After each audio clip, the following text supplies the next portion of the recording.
Hello, Aries risings, and welcome to your June horoscopes. I'm Pix, and we have a busy month for June, so I'm going to hop right in.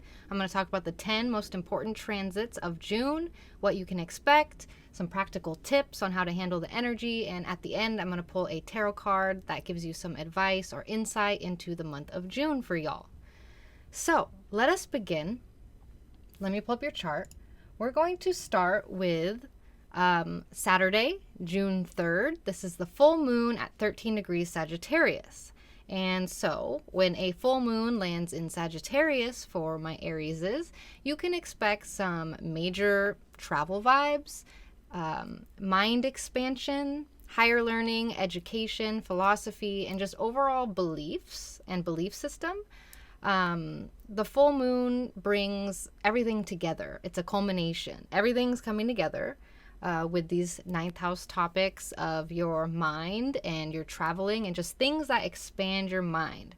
So it's a great time to culminate, let go of things, release things. This is a good moon to light a candle and release any things that are holding you back, any outdated ideas, release any barriers that are keeping you from exploring and expanding to new horizons. You might even find yourself craving more adventure, wanting to expand your knowledge, and especially on a particular subject. But embrace this energy, and it'll be very yummy, a very yummy full moon. So moving on to Monday, June 5th. This is when Venus enters Leo. And this is exciting. We love Venus entering Leo, but it immediately opposes Pluto in Aquarius when it ingresses. So when Venus cruises into Leo, you are going to be in for some fun, some love, some creativity. But again, you have to watch out because on around Monday, June 5th, Venus will immediately face off with Pluto, the planet of power dynamics and intensity. So this might bring some tension between your personal enjoyment, your recreation, what you're doing for fun, and your social life also. So be ready to find a balance. Be ready to deal with maybe a little hiccup of drama with friends and plans with friends possibly. You could experience intense moments in your relationships or feel the need to reevaluate your friendships. So just remember to stay true to yourself. I know you will, Aries. You always do. Prioritize your own happiness. That's what we're here on Earth for. Not that I know what we're here on Earth for, but you know, we got to be happy while we're here. Otherwise, literally, what is the point? Okay. So that is Venus in Leo. Overall, very fun for you, but the ingress might be a little intense. All right, moving on. Sunday, June 11th is the next big event. We have Pluto retrograding back into Capricorn. And when Pluto retrogrades back into Capricorn for you, it is time to reevaluate your career, or if you, I don't like the word career, that's gross, but the roles you take on in life, what you are known for doing.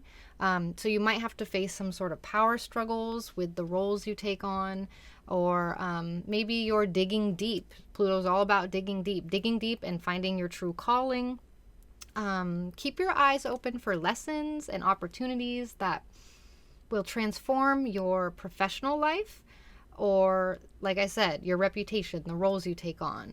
So again, when Pluto re-enters Capricorn, this is a time that brings some significant changes with your job, your career, your roles, and it will definitely help you uncover hidden talents as well. So stay patient, trust the process. This is part of the Pluto ingress process. So yeah. Also, same day, Mercury enters Gemini. So this will make you very, very busy. It will probably give you a lot of things on your to-do list. There's a lot of places to go, people to see. Your mind might get a little bit more anxious. You'll get busy brain, buzz brain, busy brain a lot more than usual, where you're ruminating about things, thinking about things over and over again. It's also a really good time to go to school or teach a class or some sort of education or learning or skill building. This is a series of a couple weeks, so you'll be very busy with your neighbors, your roommates, or your siblings, or aunts and uncles, extended family. It's a very social time for y'all.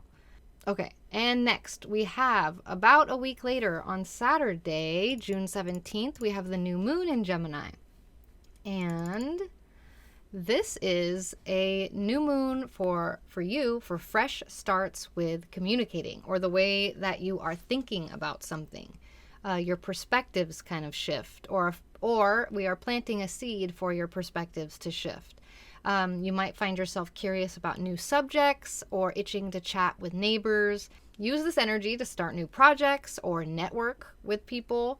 It's a great time to explore your neighborhood and explore local events or learn a new skill.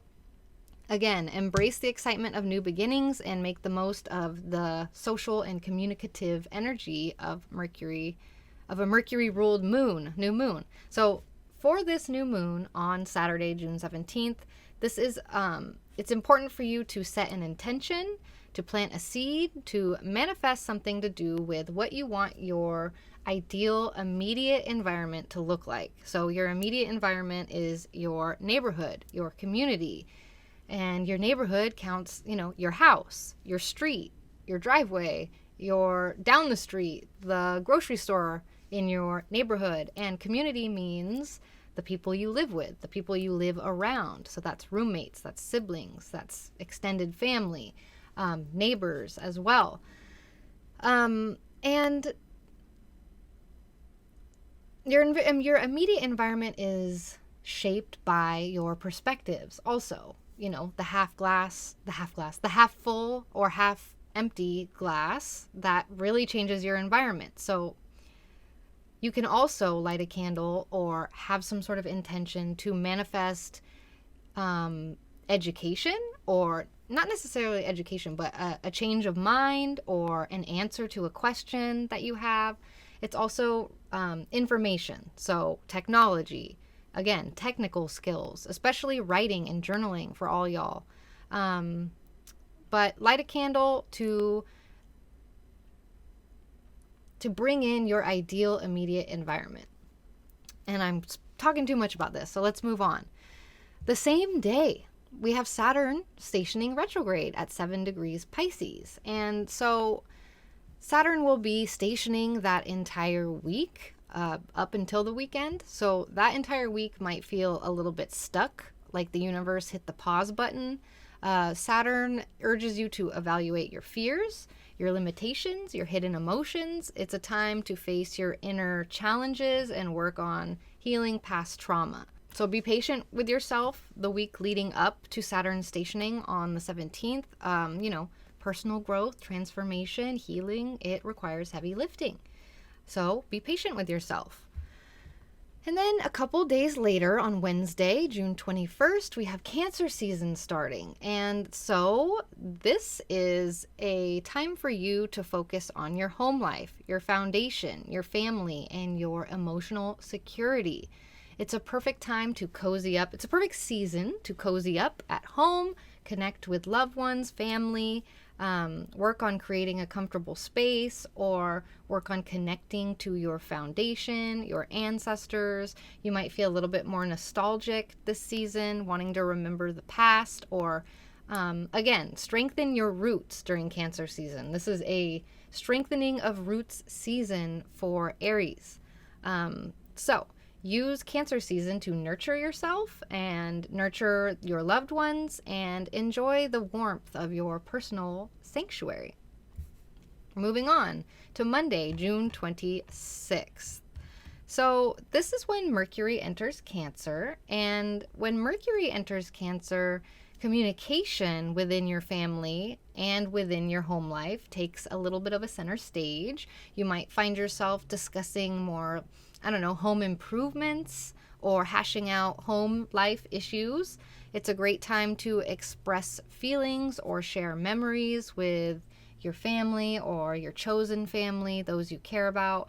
Just remember to listen as much as you speak and use this energy to foster understanding and harmony at home. It's also, like I said, really good for home projects or working on redecorating, or just activities in the home are boosted while Mercury is in Cancer. Okay, and the last day I want to talk about in June is on Friday, June 30th. We have a couple things happening. We have Neptune stationing retrograde, and we have a Mercury Cazimi in Cancer. So I'm going to talk about Neptune stationing retrograde first at 27 degrees Pisces. And so the days leading up to this Friday, Neptune will be very, very, very slow. And when Neptune is slow, there is a bit of a fog that's cast around the whole energy of the week. So don't be surprised if you're a little bit lethargic this week, a little bit tired, a little bit confused. On the plus side, it makes you very creative, very spiritual, very connected to the unseen. So it's not necessarily good for like the material side of life, the capitalism side of life, but it is very good for the spiritual side of life and the connecting to yourself side of life. So the other thing to keep in mind, this is happening for you in the 12th house. So your dreams and your intuition are going to be much more vivid this week and probably help you uncover some sort of hidden truths or just in general personal insights, just insights about your life. But be careful not to get lost in illusions or fall into escapism. That fog can really make us escape into video games, into drugs, into whatever your thing is that you escape into.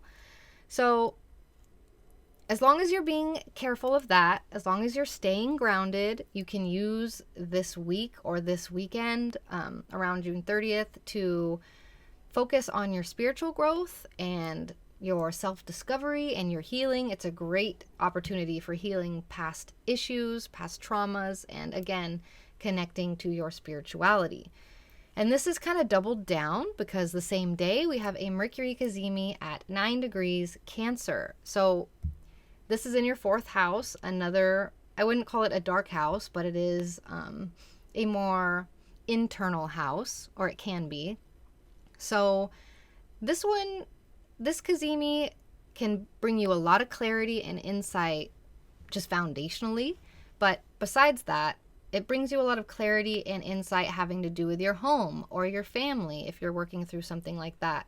It's something that helps you articulate your feelings and maybe communicate more effectively. This is when Mercury conjoins the same degree of the sun and enters the heart of the sun. So it's blessed with a boost in whatever qualities it has. So Mercury is a really good communicator. So you'll be able to articulate your feelings about to your family or about your home life. So you can use this Cazimi to have important conversations, to share your thoughts, to gain a more deeper understanding of your emotional landscape as a whole. So a great opportunity to take on any unresolved family issues that you've been waiting to deal with, or make decisions about your living situation. So embrace the clarity of this Cazimi because we have the confusion of the Neptune retrograde happening at the same time. Let your feels guide you towards harmony and home. So those are the main events for the month. And now I'm going to pull your card for the month. I'm pulling from my Doreen Virtue Fairies tarot deck.